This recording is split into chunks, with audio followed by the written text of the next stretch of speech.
Philip P. Bliss was a man of deep humility, extraordinary musical talent, and unwavering devotion to Christ. Though his ministry lasted barely a decade, his hymns have echoed through churches around the world for more than a century.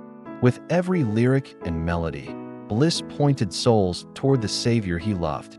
His life was brief, but his legacy is eternal, shaped not by the number of years he lived, but by how fully he gave those years to God.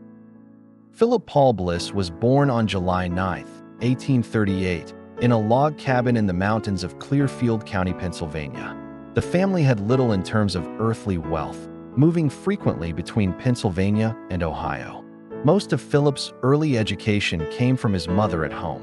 His father, Isaac Bliss, was a devoted Christian who led the family in daily prayer and passed on a love for music that shaped young Philip from the start. He fashioned his own instruments from marsh reeds, learning by ear and instinct what others studied in books. To help support the family, Philip was often sent to town to sell vegetables door to door. On one such occasion when he was 10 years of age, this barefooted boy wearing patchy clothes heard the sweetest music he had ever listened to. It was the first time he had ever seen or heard a piano. He entered unobserved and stood at the parlor door, listening, entranced, as a young lady played upon the piano. As she ceased playing, he exclaimed, with an intense desire, "Oh, lady, please play some more."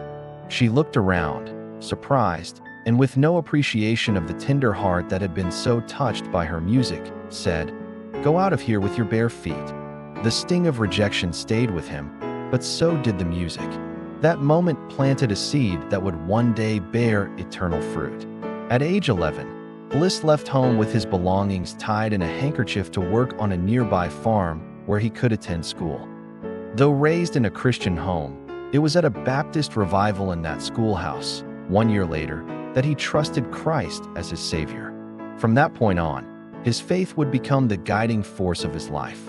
As a teenager, Bliss worked in lumber camps and continued studying whenever he could.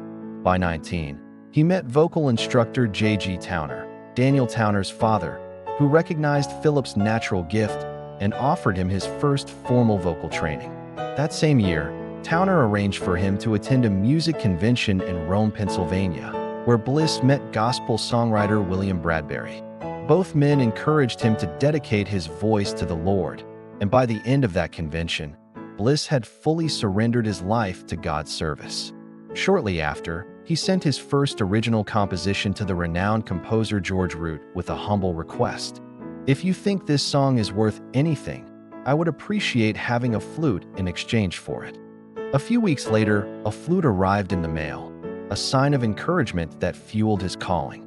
In 1858, at the age of 20, Bliss began teaching at the Rome Academy in Pennsylvania. There he met Lucy Young, a poet and musician from a deeply musical family. They married the following year. For a time, Bliss worked on his father-in-law's farm for $13 a month while continuing to study music in the evenings. By age 22, he had become an itinerant music teacher, traveling from town to town leading singing schools. Though successful, he longed for deeper training. Philip was aware of the acclaimed Normal Musical Institute in Geneseo, New York, founded by George Root, Lowell Mason, and William Bradbury, and was greatly disappointed he couldn't afford to attend there. Lucy's grandmother, seeing his passion, gave him a stocking filled with more than $30 in saved silver coins, enough to enroll. There, under the instruction of some of the nation's finest musicians, Bliss's skills were refined and his confidence strengthened. In 1864, the couple moved to Chicago to work for Root and Cayce, a music publishing company. While there, Philip began conducting musical institutes and quickly gained a reputation as a teacher, singer, and composer while serving at the First Congregational Church. One summer night in 1869, while passing a revival meeting where D.L. Moody was preaching, Bliss stepped inside to listen. That evening, Moody happened to be without musical support, and the congregational singing was noticeably weak. From his seat, Bliss caught Moody's attention. At the close of the service, Moody met him at the door, quickly learned who he was, and invited him to assist with singing at his Sunday evening meetings whenever possible. and went even further, urging Bliss to give up his other pursuits and become a full-time singing evangelist. That providential encounter marked the beginning of a 12-year partnership in ministry that would carry Bliss across the country, fill revival tents with music, and lead thousands to Christ through the power of song. But just as his influence was reaching its height, God was preparing to write the final, unforgettable stanza of his story, and it was one no one was expecting.